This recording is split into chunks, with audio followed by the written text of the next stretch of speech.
This current spring season for the Miami Hurricanes, it's either the start of a great turnaround for the football program or it's just more of the same. No pressure, right? You are Locked On Canes, your daily podcast on the Miami Hurricanes, part of the Locked On Podcast Network, your team every day.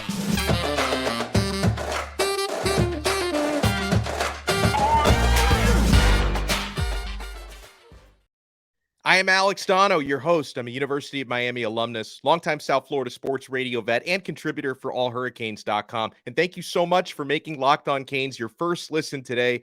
We are available free wherever you get your podcasts and available free on YouTube. It is a Truth Teller Tuesday.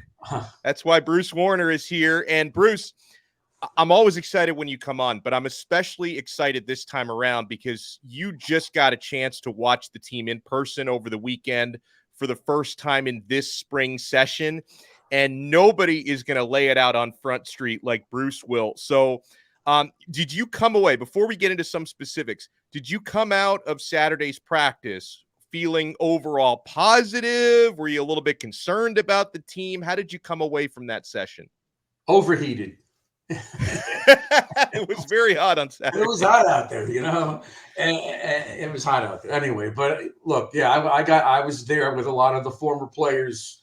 We were right on the sidelines. We were right there, and I was with all of them. And I was there with Zoe and Gino and all these guys. Whoever showed up, I was there because I know all of them. So it was fun to be out there, but there was some serious stuff going on. So at the beginning of it, it's just drills for each position. We saw that, but then they started playing. They were scrimmaging. They had referees there. They tried to move us back, but we didn't listen. It always goes that way. Because we're talking. You're not going to tell it, whatever. So anyway, and Bernie was there, Kosar. So wow. Look, I came away impressed with the following. They played hard. These kids, I mean, it's run like a military thing. If they blow the whistle, you don't just walk.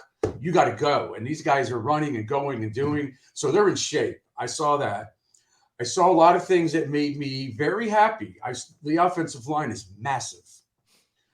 But again, I don't know what it tells me because I heard Mario talk about how the defense kind of won the practice on Saturday with all their guys missing. Taylor's not there. Hunt's not there. This one's not there. That one's not there. And I'm thinking to myself, wow, what does that say about the offense and the offensive line? And I was not really impressed with the offense. So I'm going to tell the truth. Out of the three quarterbacks, I think Jacurri played the best. I think Van Dyke got caught up in the pocket a few times. They put pressure on him. He had a pick. He rolled. He faked. He rolled to his left, threw it across his body. I forgot who picked him off. It may have been 15. Oh, but, Markeith Williams would be 15. He had a great practice. Markeith Williams I heard you mention him. He's really playing, and he's knocking people on their heads, too. There's not supposed to be any hitting, but when the play goes on the sideline, they're not just touching them like, or pulling a flag. They're beating the crap out of these guys. A few times we had to jump out of the way. So they're playing aggressively, but I was not impressed with the offense.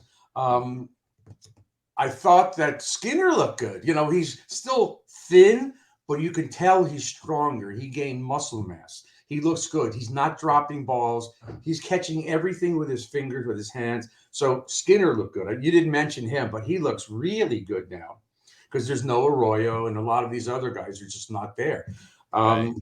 What else do you want to ask me? Well, I want to talk about the running backs. Now, that unit, it's really thin in spring because they've got Citizen hurt. Fletcher and Johnson haven't arrived yet, but that means pretty heavy workload for some of the walk-ons, but especially a heavy workload for Don Chaney. Yes. I'd love to know your take since he's been just injury-plagued. And Henry Parrish, who Cristobal has been talking about Parrish like one of the MVPs of spring so far. What did you see from Parrish and Chaney? Both of them are really good. Parrish, he has spin moves now to get away from the line. Chaney ran hard. I'm concerned about Friday, though, because they can't afford to lose one of these guys. I know. There's no timetable on when the other guys are going to show up and if they show up in shape and so on. So I'm guessing. Oh, and also, they ran well, but they threw the ball a lot of bombs downfield. I saw a lot of plays downfield. They were throwing flags, like a flag pattern into the end zone, several of those. Were they holding on to the footballs? Were they catching them? Some of them, but the defenders, as far as I'm concerned, were draped all over our wide receivers. Now that's a good and a bad. The bad part is the receivers aren't getting open. Now underneath, yes, George had some nice plays cutting across the middle. The two young kids did really well. Horton did well, but they were still having trouble connecting downfield. And then when I'm sitting there talking to Darren Smith, a couple of times the defenders made plays where near the end zone, they batted it away. He says, I don't want to see anybody bat it away. Catch the damn ball. Yeah. So even though I'm looking at it, go, nice play, he's saying, should have caught it. Because you just can't, you have to finish. That's the phrase that Mario is using. You got to finish. That's not finishing when you tap it away, when you could catch it. So again, I'm looking at it like, hey, they're not wide open, these receivers. I'm happy about that. And even on the running game, they had some tough times getting out of the backfield. So my impression was they played hard. They're in great shape. I can't tell you whether I'm impressed or not yet. It's just way too soon. I'm just telling you the truth. And come Friday, we may see some really nice things, but it's still a work in progress. So Mario is not BSing anybody when he said we got a lot of work to do, because they do. Well, when we come back, I want to get Bruce's take on the defensive line, especially Rueben Hurricane Bain. And I want to talk a little bit about what we're seeing and he's seeing from the coaches out there, because there's a lot of new faces in that coaching staff. So you want to keep it locked right here to Locked On Canes. And my goodness, guys, Major League Baseball back. We got the NBA playoffs and play-ins starting tonight. So make sure you're locked in to FanDuel, the official sports book of the Locked On Network. From grand slams, no hitters, double plays, they're all back, and there's no better place to get in on the MLB action than FanDuel, America's #1 sports book. That's because right now, new customers can step up to the plate with a no-sweat first bet up to $1,000. Just go to FanDuel.com/lockedon, sign up, place your first bet, and get up to $1,000 back in bonus bets if you don't win. So don't miss your chance to get a no-sweat first bet, so you have nothing to lose on that first bet, up to $1,000 when you join FanDuel today. Just go to FanDuel.com/lockedon to sign up. FanDuel, official partner of Major League Baseball. Thank you so much for making Locked On Canes your first and your second listen today. We are available free wherever you get your podcasts. We're part of the awesome Locked On Podcast Network, your team every day. Joined by the truth teller, Bruce Warner. So, Bruce, from the parts of practices I've been able to watch, and the media mostly gets to watch the individual drills. You were a VIP. You got to watch those team drills that everyone wants to see so badly. But even just watching individual drills, I've been really impressed with Rueben Bain. And the feedback coming out of all of the scrimmages has been, this guy is terrorizing, right? He's in the backfield. He's terrorizing Miami's quarterbacks. Is that the way you saw it? And what were your takeaways on the early enrollee freshman Rueben Hurricane Bain? He was in the backfield a lot. He's all over the field a lot.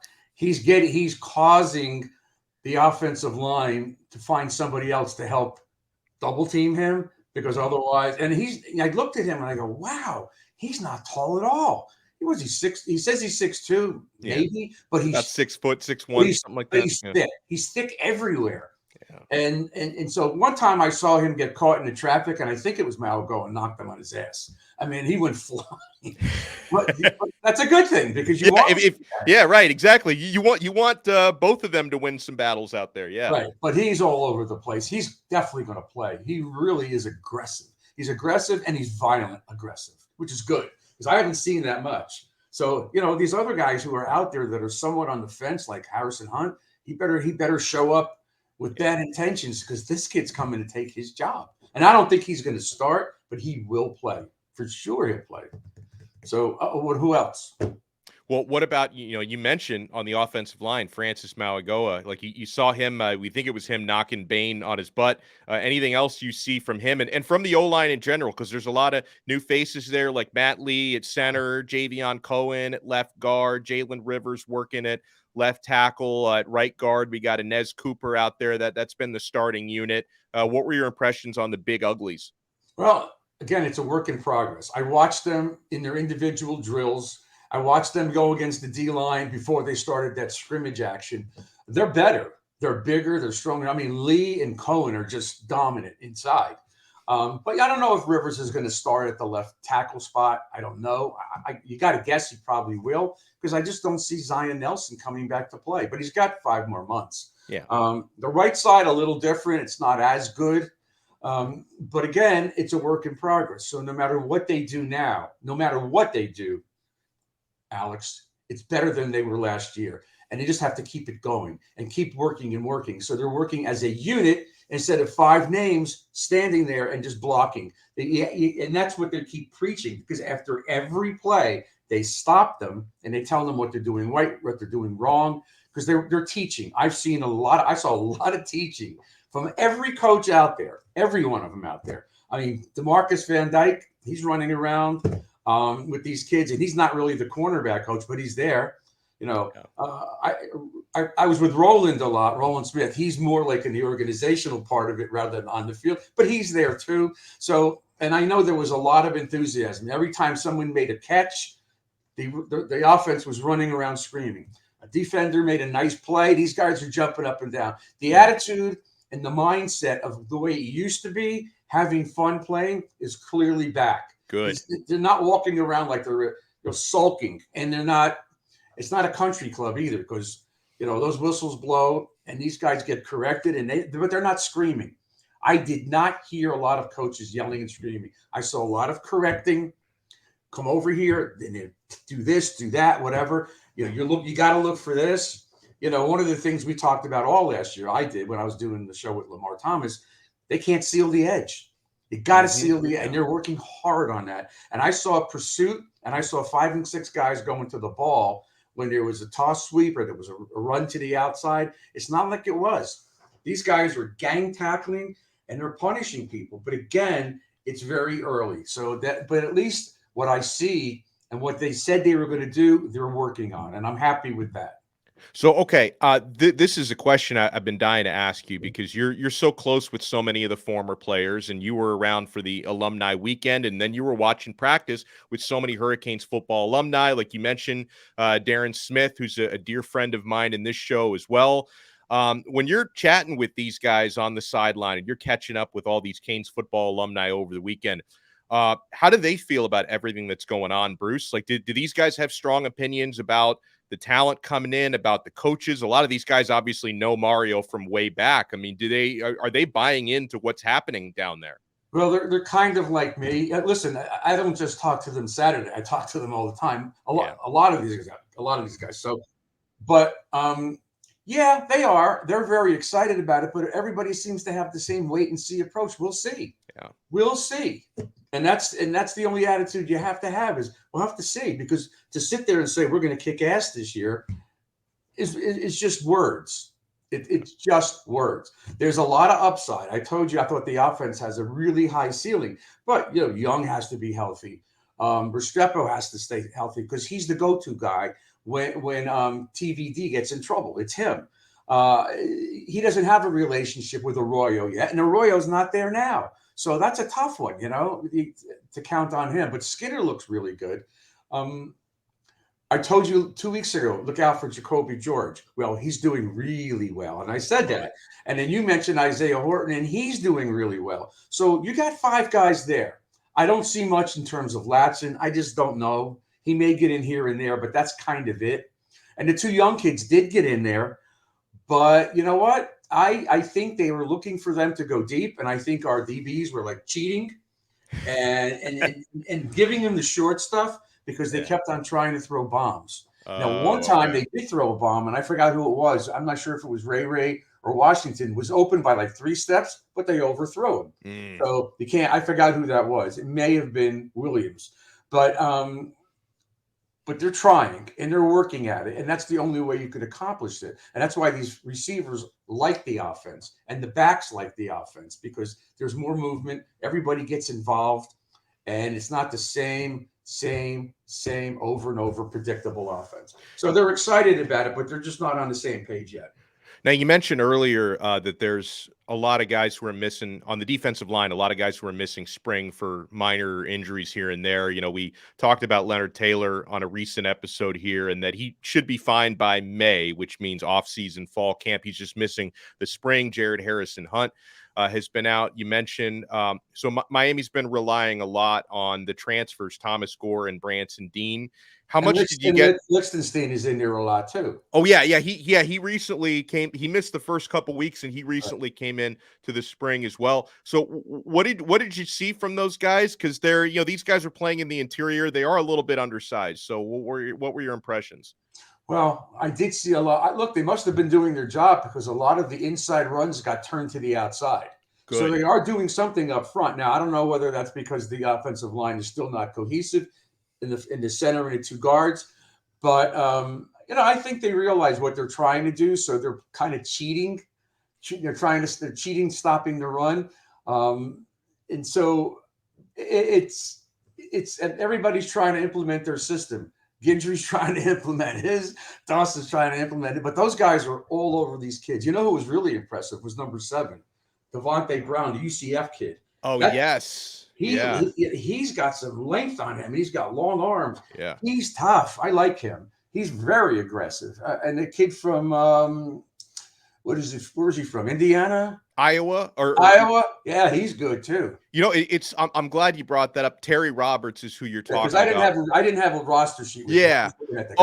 Those rosters are like gold, and they're not like final. They kind of change sometimes, but I've got one, and it's been like bent in half 30 different times. But I hold on to it because I haven't given out a new one yet. But I'm glad to hear that about Terry Roberts because I've gotten a chance to know his father a little bit, and it's a wonderful, wonderful family. And I'm rooting for Terry. He's got 1 year left, grad transfer. This is the last hurrah for him. Was a really good cover corner at Iowa, and I think he can turn it up and do nicely this season. So and Kinchins is ridiculous. He's just ridiculous, unbelievable. Yeah, he's everywhere. It's like it's like taking candy from a baby watching that kid play. He makes a mistake here and there. He bit on one play, and Jacurri Brown was able to turn the corner. If it was a real game, it was like an 80-yard touchdown because nobody can catch him. So, but he's really – I don't mean to get out of the defense, but that kid is good. Really looking good. Really good. I'm glad to hear it. And you mentioned Kinchins, who just behind me here in the indoor facility, he had a banner hung late last week for his All-American, and which was just an awesome scene. I didn't get to watch that scene in person, but Miami sent out a video of it. DeMarcus Van Dyke sent it out, and so well-deserved for Cam, and I think he's going to have an awesome, awesome year. A huge shout-out and thank you to Bruce Warner, the truth teller, for joining us. Want to remind you guys of something. We did put out a quick episode a couple of hours ago about the Cavender twins. So they're not coming back for their 5th year. I don't know what they're going to do next. They talked about, whatever the next chapter is for them. I don't think it's going to be college basketball next year for them because they've already used their one-time transfer. So I don't think we're going to see them. Maybe they're going to the WNBA or entering the WNBA draft. Maybe they're going to pursue any other business opportunities. They're stars, right? And you talk about the social media, the influencers, the TikTok, the YouTube. So I don't know what's next for the Cavenders. They didn't specify, but they did say they will not be playing basketball at the U next year. They sent a very classy, awesome statement out thanking Miami's fans and the women's basketball team for accepting them as family. We did do, and you're going to see the link come up here before we wrap it up, our video on the Cavenders.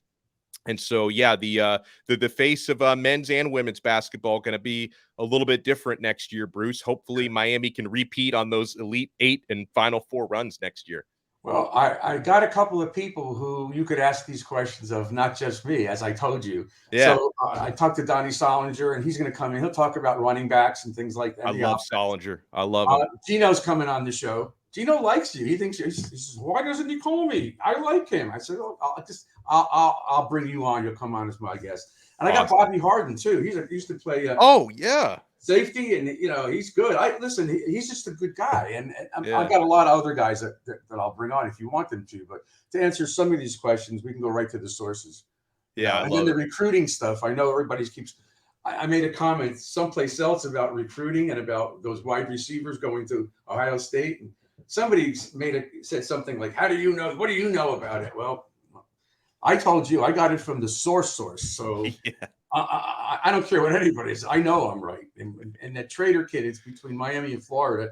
And don't let anybody tell you otherwise because I got it right from the horse's mouth. Anyway, Okay. I'm done. I love it. I love it. The truth has been told. So Bruce Warner, awesome job as always, guys. Thank you so much for tuning in. Make sure if you're watching this on YouTube, smash that thumbs up button, the like button, subscribe to our channel. If you prefer the audio version, you can get us on Apple Podcasts, Spotify, the Odyssey app, Google, wherever you get your pods. Make sure to leave a 5-star rating and review. And we will talk to you next time on another episode of Locked On Canes, part of the awesome Locked On Podcast Network. You're the best. There's 2 5 stars right there. Yes, I love it. I love it. Your You're the team best, man. every day.